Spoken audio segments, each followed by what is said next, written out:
السلام علیکم ورحمۃ اللہ وبرکاتہ۔ الحمد للہ رب العالمین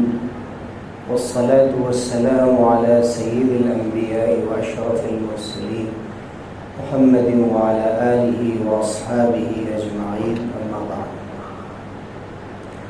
فاعوذ باللہ من الشیطان الرجیم، بسم اللہ الرحمن الرحیم۔ یا ایہا الذین آمنوا قوا انفسکم واہلیکم نارا وقودها الناس والحجارة علیہا ملائکۃ غلاظ شداد لا یعصون اللہ ما امرهم ویفعلون ما یؤمرون۔ وقال النبی صلی اللہ علیہ وسلم ما نحل والد ولدا من نحل افضل من ادب حسن او كما قال صلی اللہ علیہ وسلم۔ میرے محترم بزرگوں، عزیز بھائیوں اور پردہ نشین ماں اور بہنوں، ہمارے لیے یہ سعادت کی بات ہے کہ اللہ تعالیٰ نے اپنے خاص فضل اور توفیق سے اپنے گھر میں ہمیں جمع فرمایا۔ اللہ تعالیٰ ہم سب کو جمعے کی تمام عبادتیں اور مسنون اعمال بجا لانے کی توفیق عطا فرمائے۔ حضرات، ابھی میں نے ایک آیت کریمہ تلاوت کی جس میں اللہ تعالیٰ نے فرمایا کہ اے ایمان والو، یا ایھا الذین آمنوا، ایمان والوں کو خطاب کر کے اللہ تعالیٰ نے جو بات آگے ارشاد فرمائی وہ بعض مسلمانوں کے لیے تھوڑی حیرت انگیز، یعنی عام طور سے یہ معلوم ہوتا ہے یا ایسا محسوس ہوتا ہے یا انسان کا یہ اللہ کے ساتھ اچھا گمان ہوتا ہے اور ہونا بھی چاہیے کہ ایک مسلمان یہ سوچتا ہے کہ ہمارے لیے جنت کی کوئی خوشخبری دی گئی ہو یا جنت کی طلب کا صرف حکم دیا گیا ہو، لیکن یہاں اللہ تعالیٰ نے جہنم کا ذکر فرمایا اور خطاب ایمان والوں سے فرمایا کہ اے ایمان والو، اس لیے کہ قرآن مجید میں بہت سی جگہوں پر جہنم کا ذکر ہے، اس سے بچنے کا بھی حکم ہے، لیکن ایمان والوں کو خطاب کر کے باضابطہ کہا جائے کہ جہنم سے تم اپنے آپ کو بچاؤ، یہ بہت کم ہے۔ اس لیے کہ جہنم کا جب ذکر آتا ہے تو عام طور سے یہ ساتھ یہ بھی ذکر آتا ہے کہ اعدت للکافرین، کہ نافرمانوں کے لیے جو اصل ٹھکانہ ہے وہ جہنم، کفر کرنے والوں کے لیے، ایمان والوں کے لیے تو اصلاً جنت ہے۔ لیکن اللہ نے فرمایا کہ اگر تم اپنے ایمان، اپنے یقین، اپنے نیک اعمال، اپنی اخلاقیات، اپنے معاملات، اپنے عقائد کی فکر نہیں کرو گے تو پھر جہنم کی سزا بھی بھگتنی پڑ سکتی ہے۔ اس لیے اپنے آپ کو بچاؤ۔ آج تمہارے پاس وقت ہے، لیکن عمل کرنے کے لیے جو وقت آج ملا ہے کل نہیں ملے گا۔ کل جزا ہے، کل انعام ہے یا سزا ہے، آج عمل ہے۔ الیوم عمل وغدا عقوبۃ او جزاء۔ آج عمل کرنے کے لیے اللہ تعالیٰ نے موقع دیا ہے اور اللہ نے فرمایا کہ یہ جنت ہے اور یہ جہنم ہے، تم اپنے آپ کو جنت کی طرف لے جاؤ۔ وسارعوا الی مغفرۃ من ربکم وجنۃ عرضها السماوات والارض۔ بڑھو، مقابلہ کرو آپس میں ایک دوسرے سے، اس بات میں مقابلہ کرو کہ میں اللہ کی مغفرت حاصل کروں گا، اللہ کی خوشنودی، اللہ کی رضامندی اور اللہ کی ناراضگی سے اپنے کو بچاؤں گا۔ اس جنت کی طرف بڑھو کہ جس کی وسعتیں اور جس کی چوڑائی آسمانوں اور زمین کے برابر، اعدت للمتقین، اور یہ جنت تقوی والوں کے لیے تیار کی گئی۔ اور ساتھ ہی یہ فرمایا گیا کہ یا ایھا الذین آمنوا قوا انفسکم، اے ایمان والو اپنے آپ کو بچاؤ۔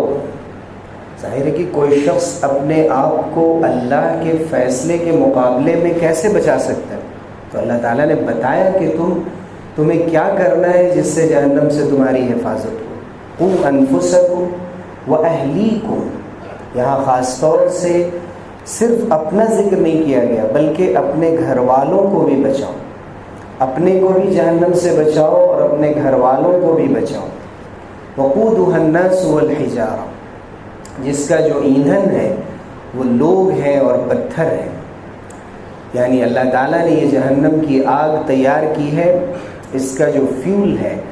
وہ انسان ہوں گے اور پتھر اس کے فیول بنیں گے، اس کا وقود اور اس کا ایندھن. اور اللہ نے اس جہنم پر علیہا ملائکۃ غلاظ شداد، یہاں رحم کی کوئی گنجائش نہیں ہے. اس پر جو فرشتے بھی اللہ نے رکھے ہیں وہ بہت ہی سخت مزاج ہے، وہ بہت ہی زبردست ہیں. وہ لا یعصون اللہ ما امرهم،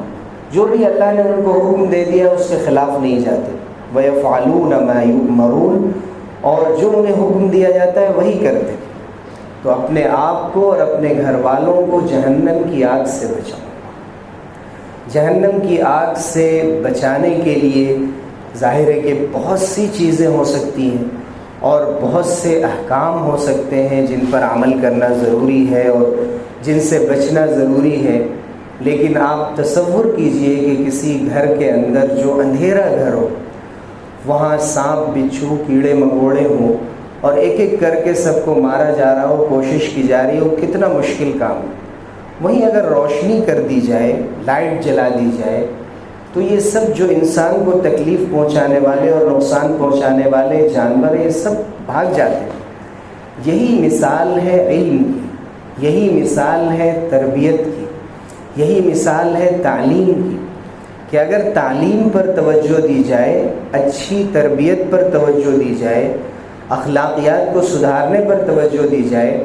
تو پھر الگ الگ چیزوں پر محنت نہیں کرنی پڑتی.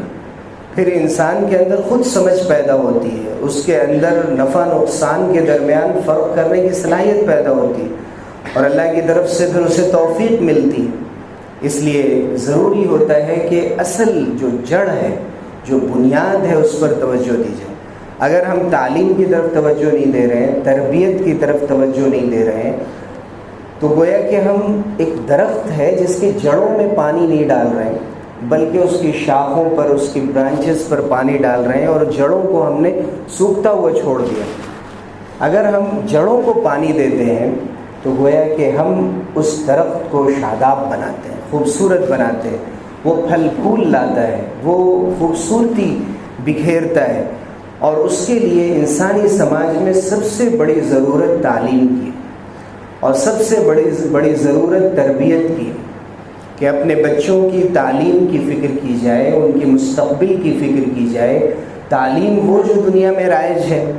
جن سے ڈگریاں مل رہی ہیں، جن سے ترقیات کو وابستہ کر دیا گیا ہے اور جن سے انسان کا جو سوشل اسٹیٹس ہے وہ متعین ہو رہا ہے. لیکن افسوس کی بات یہ ہے کہ اس میں بھی پوری کامیابی عام لوگوں کو میسر نہیں ہے. بہت سے وہ لوگ ہیں جو بڑی بڑی ڈگریاں رکھتے ہیں، ڈاکٹرز ہیں، انجینئرز ہیں، لائرز ہیں، لیکن انجینئرز ہیں وہ اپنی پریکٹس نہیں کر پا رہے ہیں، ڈاکٹر ہیں بے روزگار ہیں، قانون داں ہیں اور وکیل ہیں ان کو موکل نہیں ملتے. ایسے بہت سے کورسز ہیں. یو پی ایس سی میں دیکھیے مسلمانوں کی کتنی مختصر تعداد کامیاب ہوتی ہے. اس کے باوجود بھی یہ خوشی کی بات ہے کہ لوگ جا رہے ہیں. لیکن کیا ہم اگر اپنے بچوں کو زیادہ تر اسکولوں میں پڑھا رہے ہیں، مدرسے میں تو 1000 میں ایک بچہ پڑھ رہا ہے جو پوری طرح سے مدرسے میں پڑھنے کے لیے فارغ ہے اور پوری اعلیٰ تعلیم حاصل کر رہا ہے، وہ قرآن مجید اور احادیث کی تعلیم تفصیل کے ساتھ حاصل کر رہا ہے، ایک ایک جز پر عبور حاصل کر رہا ہے، وہ مسائل کو سمجھنے کی کوشش کر رہا ہے. وہ جو ہماری لیگیسی ہے، تراث ہے، جو علماء نے بڑی اسلامک لائبریری جمع کر دی ہے، اس کی اسٹڈی، ریسرچ، اس پر کام کرنا، نئے زمانے کے مسئلے کو حل کرنا، ایسے تو آٹے میں نمک کے برابر ہے. بہت تھوڑے لوگ رہ گئے ہیں. اور بہت اگر دینی تعلیم کی فکر کی جاتی ہے تو یہ کہ بھائی حافظ بنا دیا جائے بچوں کو، یعنی اسکولی تعلیم کے ساتھ ساتھ حفظ کو اٹیچ کر دیا جائے. مدرسہ پلس اور حفظ پلس بہت سے اداروں نے، ابھی جیسے شاہین نے شروع کیا، بہت اچھی بات ہے کہ بچوں کو ساتھ میں حافظ بھی بنایا جا رہا ہے. اور عام طور سے یہ بات مفید ہوگی، لیکن آپ غور کریں کہ کیا حافظ بننا، صرف حافظ بننا، یہ دینی تعلیم سے واقف کرانے کا ایک ضروری ذریعہ ہے؟ کیا ایک بچہ حافظ ہے تو شریعت سے پوری طرح واقف ہو جائے گا؟ نہیں، ضروری نہیں، اسے قرآن یاد ہے، لیکن قرآن کی سمجھ، دین کی ضروری تعلیم اور دین کی تفصیلی تعلیم میں بہت کم ہوتی جا رہی ہے بچوں کی تعداد۔ اور آپ محسوس کیجئے کہ یہ جو مدرسے ہیں ہمارے سماج میں جہاں کہیں بھی موجود ہیں، بڑے بڑے مدرسے ہوں یا چھوٹے مدرسے، ان کی کتنی بڑی ضرورت ہے۔ وہ ان علاقوں میں جا کر دیکھیے جہاں پر مدرسے اور مکتب نہیں ہے، اندازہ نہیں ہوتا ہے۔ یہ پاور ہاؤس ہیں جہاں سے کرنٹ سپلائی ہو رہا ہے پورے معاشرے میں، ہمیں اس بات کا احساس نہیں۔ آپ دیکھ لیجئے سینٹرل ایشیا میں کیا ہوا، وہاں کے ملکوں میں جب مدرسے سارے بند کر دیے گئے تو لوگوں نے غاروں میں جا کر تعلیم حاصل کی۔ ترکی میں جب پابندی لگی تعلیم پر تو لوگوں نے چھپ کر خیمے بنائے اور زمین میں کھود کر جگہ بنائی اور اندر بیٹھ کر قرآن سیکھتے تھے اور دین کی تعلیم حاصل کرتے تھے، اور کسی طرح انہوں نے دینی تعلیم کی حفاظت کی، اس کو بچایا، اس لیے کہ پھر قرآن کو سمجھنے والے نہیں رہیں گے، حضور صلی اللہ علیہ وسلم کی احادیث کو سمجھنے والے نہیں رہیں گے۔ آج یہ بھی موضوع آتا ہے کہ مدرسے کے بچوں کو اسکلز سکھائے جائیں زیادہ سے زیادہ، ان میں مہارت پیدا کی جائے، ان کو اس لائق بنایا جائے کہ وہ دنیا سے کاندھے ملا کر چل سکیں۔ آپ اگر غور کریں کہ تمام مدرسوں میں اگر یہ چیز لازم کر دی جائے اور ان بچوں کو بھی خواب دکھا دیے جائے دنیا میں پیسے کمانے کے، اور تمام بچوں کے لیے یہ کر دیا جائے، تو فارغ رہ کر دین کی خدمت کرنے والے لوگ ختم ہو جائیں گے۔ اس لیے عمومی طور پر ضروری ہے کہ بچوں کو اسکلز بھی سکھائی جائے، دستکاری سکھائی جائے، مہارتیں ہوں، وہ عزت کے ساتھ روٹی کما سکیں۔ لیکن کچھ لوگوں کا دین کی ضروری تعلیم حاصل کرنا ریسرچ کے مرحلے تک یہ بہت ضروری ہے، اور ان کو اپنا کام کرنے دینا چاہیے، ان کو پروموٹ کرنا چاہیے، ان کی تعریف کرنی چاہیے، ان کا تعاون کرنا چاہیے، ان کی اہمیت کو سمجھنا چاہیے۔ دوسرے نمبر، یہ تو فرض کفایہ ہے، یعنی یہ ایک ایسی ضروری چیز ہے جو تمام مسلمانوں پر انڈیویجولی ضروری نہیں ہے لیکن کلیکٹیولی ضروری ہے۔ سب کی ذمہ داری ہے کہ کچھ اچھے جید علماء ہمارے درمیان ضرور موجود رہیں، اور اس میں حصہ صرف غریب مسلمانوں کا نہ ہو۔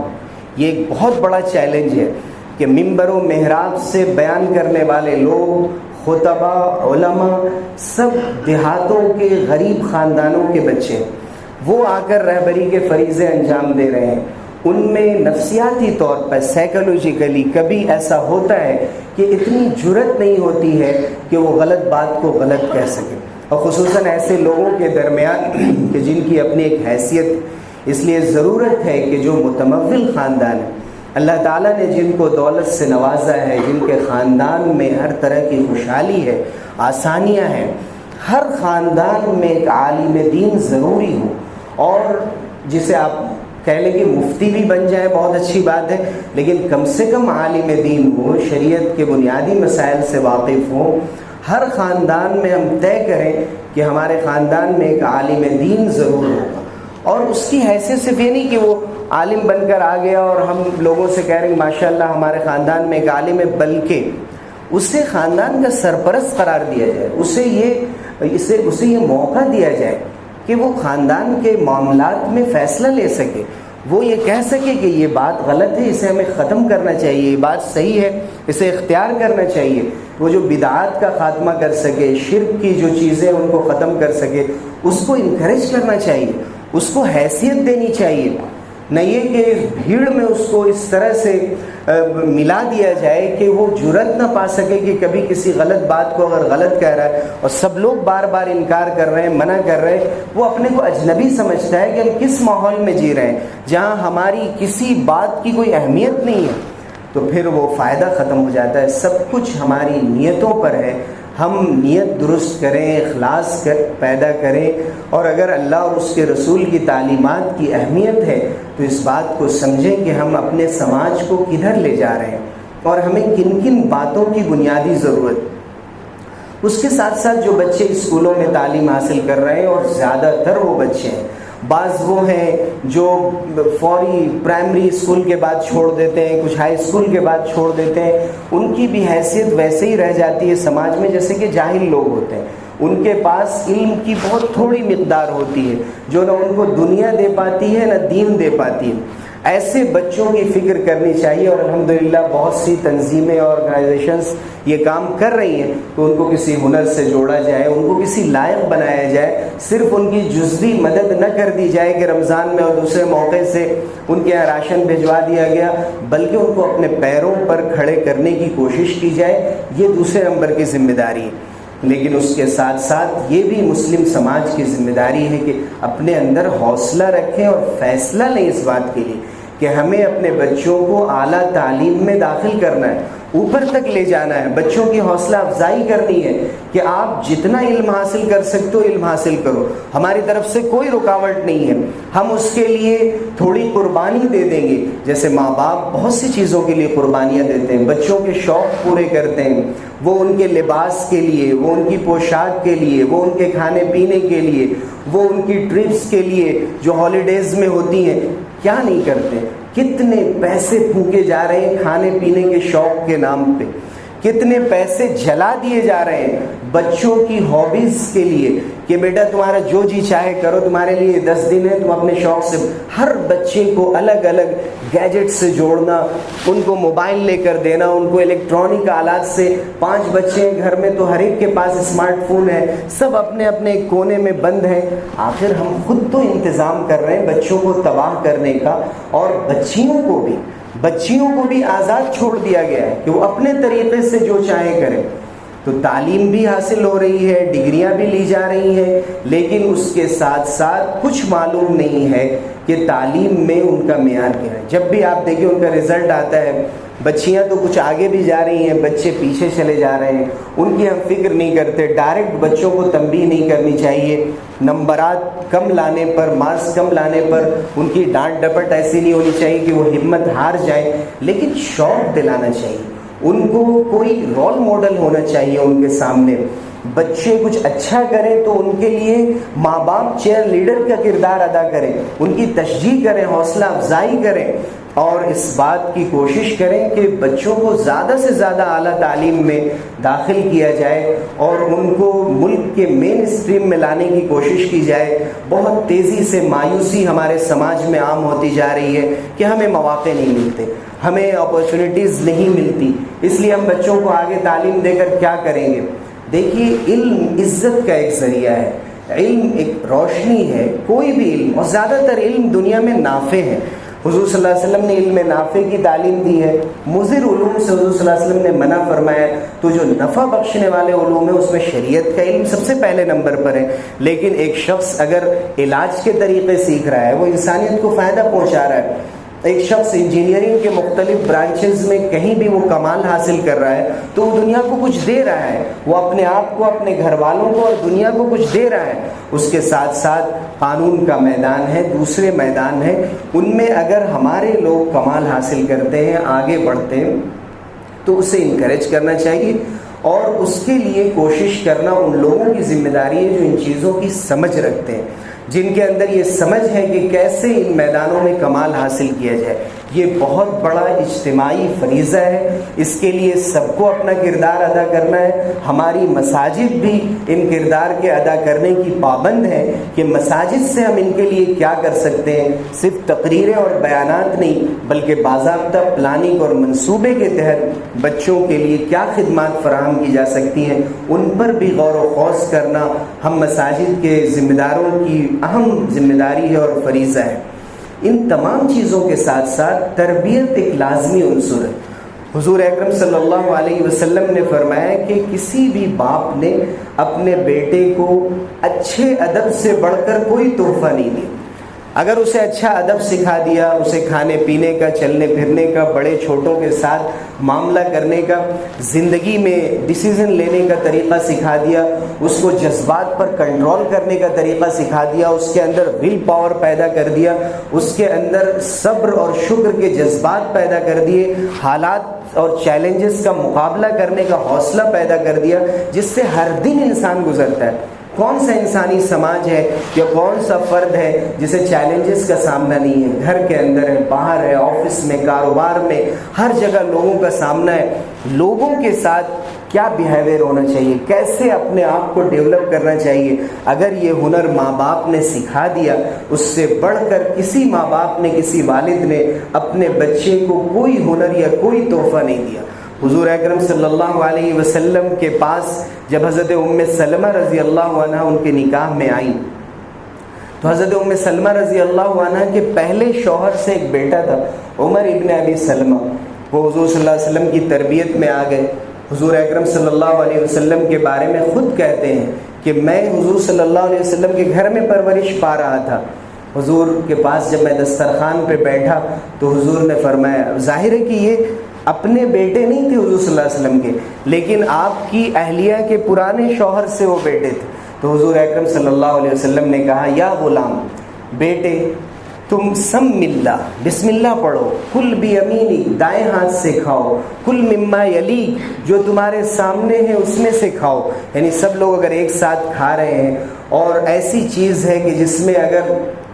یہاں وہاں سے چیز اٹھائی جائے گی تو اس کی وجہ سے وہ منظر اچھا نہیں معلوم ہوگا، تو حضور نے سکھایا کہ اپنے سامنے سے کھایا جائے۔ یہ ایک چھوٹا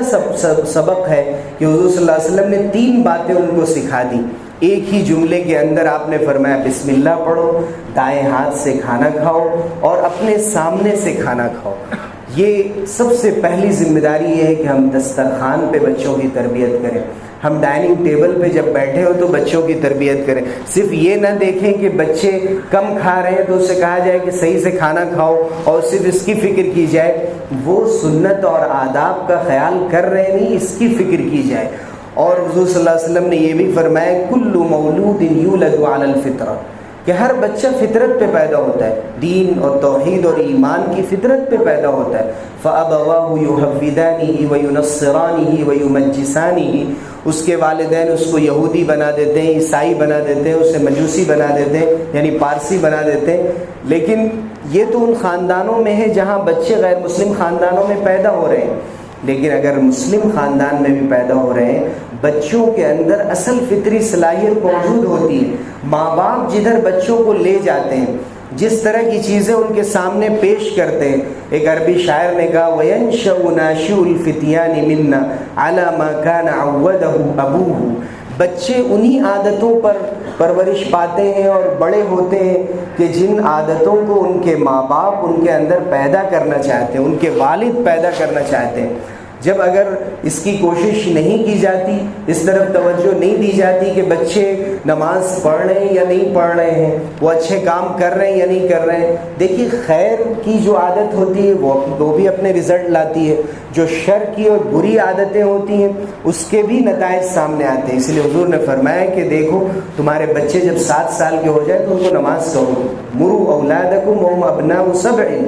واضربوهم علیہا وهم ابناء 10۔ اگر 10 سال کے ہو جائیں اور پھر بھی نماز چھوڑے تو پھر حضور نے مارنے کا حکم دیا۔ آج ہمارے درمیان یہ قانون بن گیا ہے، اور یورپ میں تو اگر کسی نے ہاتھ اٹھا دیا یا جھڑک دیا یا بچے کو اپنی پرائرٹیز کے اعتبار سے کوئی بات کہی جو بچے کو پسند نہیں ہے تو بچے کا حق ہے کہ جا کر شکایت کر دے، ان کے خلاف قانونی کارروائی کرے۔ یہ مزاج بنتا جا رہا ہے کہ بچوں کو ڈانٹنا ڈپٹنا تو اور بات ہے، یعنی مارنا تو بہت دور کی بات ہے، سختی سے ان سے بات بھی نہیں کی جا سکتی۔ ظاہر سی بات ہے کہ ایک بہتر پیرنٹنگ وہی ہوتی ہے کہ جس میں ماں باپ محبت سے اپنی بات سمجھا دیں، لیکن بچوں کی ضد، ان کے مزاج کی تیزی، ہمیشہ ان کے شوق پورا کرنے کی عادت اگر یہ لگا دی جاتی ہے، جو ان کا مطالبہ ہے وہ ان کو دیا جا رہا ہے، وقت سے پہلے ان کی جیب میں پیسے رکھے جا رہے ہیں، ان کو مالک بنا دیا جا رہا ہے، جس دن بچوں کے پاس پیسے چلے جاتے ہیں پھر وہ بچے نہیں رہتے، اسی دن سے وہ بڑے ہو جاتے ہیں۔ اور آج کے بچے جس قسم سے سوشل میڈیا پر اور جو گیمز ہیں، الیکٹرانک گیمز، ان میں جیسا وقت دے رہے ہیں، ایسا نہیں کہ صرف ان کا وقت ضائع ہو رہا ہے، ہم 1 گھنٹہ 2 گھنٹے مقرر کر سکتے ہیں دن کے وقت، خاص طور سے چھٹیوں کے ایام میں، لیکن بچوں کو چھوٹ دے دی جائے، کوئی فکر نہ کی جائے، آپ سمجھتے ہیں کہ اس کے ذریعے سے بچوں کے اندر تشدد پیدا ہو رہا ہے، بچوں کے اندر چڑچڑاپن پیدا ہو رہا ہے، ان کی صحت جو برباد ہو رہی ہے وہ تو ہو ہی رہی ہے۔ جو لوگ میڈیکل سائنس سے واقف ہیں وہ بتائیں گے کہ ان الیکٹرانک آلات کے کیا نقصانات ہیں جو بچوں کی آنکھوں پر پڑ رہے ہیں، ان کے برین پر پڑ رہے ہیں، ان کو کس طرح متاثر کر رہے ہیں، اور اس کے ساتھ ساتھ ان کی میموری کتنی متاثر ہو رہی ہے، ان کا حافظہ کتنا خراب ہو رہا ہے، پھر وہ ماں باپ کی باتوں کو کتنی توجہ سے سنیں گے، کن باتوں کو اختیار کریں گے۔ اس کے ساتھ ساتھ بچوں میں تشدد پیدا ہو رہا ہے، ان کے اندر ٹکرانے کی صلاحیت پیدا ہو رہی ہے، اور اس کے ساتھ ساتھ بے حیائی پیدا ہو رہی ہے۔ بچے وقت سے پہلے بڑے ہو رہے ہیں، وہ بڑوں کی باتوں کو سمجھ رہے ہیں اور غلط تصورات ان کے دل و دماغ میں پرورش پا رہے ہیں، ہم سمجھ بھی نہیں پاتے بچے کدھر جا رہے ہیں۔ اور یہ بچیاں جو آج کل جگہ جگہ سے خبریں آ رہی ہیں کہ ارتداد عام ہو رہا ہے اور غیر مسلم بچیاں غیر مسلم بچیوں کے ساتھ جا رہی ہیں اور ان کی شادی رچائی جا رہی ہے، کورٹ میرج کیا جا رہا ہے۔ خیر، اس موضوع کو بہت بڑھا کر بھی بیان کیا جا رہا ہے کہ لاکھوں غیر مسلم بچوں کے نکاح میں مسلم بچیاں چلی گئیں، لیکن ہم سمجھتے ہیں کہ لاکھوں میں یہ تعداد نہیں ہوگی، خدا نخواستہ اگر سینکڑوں ہزاروں میں بھی یہ تعداد ہے تو یہ بہت افسوسناک مرحلہ ہے، لمحہ فکریہ ہے۔ اس میں جہاں ہمارے کو ایجوکیشن کا کردار ہے، جہاں ہمارے کھلے سماج کا کردار ہے، وہیں ہماری تربیت کا بھی قصور ہے۔ ہم نے اپنے بال بچوں کے بارے میں لاپرواہی اختیار کی ہے، ان کو ضرورت سے زیادہ چھوٹ دے دی ہے اور بالکل فارغ ہو گئے ہیں، کبھی کبھی کچھ کہہ دیا کرتے ہیں، ان کی فکر نہیں کرتے، جس کی وجہ سے یہ نتائج سامنے آ رہے ہیں۔ حضور اکرم صلی اللہ علیہ وسلم نے فرمایا کلکم راع، تم میں سے ہر شخص ذمہ دار ہے، اور لفظ حضور نے استعمال فرمایا تم میں سے ہر شخص چرواہا ہے۔ جیسے ایک چرواہا اپنے جانور کی حفاظت کرتا ہے اور ادھر ادھر بدکنے سے بچاتا ہے اور کسی درندے سے اس کو بچاتا ہے، ویسے ان الرجل راع ومسئول عن رعیتی، گھر میں جو ایک مرد ہے وہ اپنے گھر کے لوگوں اور رعیہ کے بارے میں ذمہ دار ہے،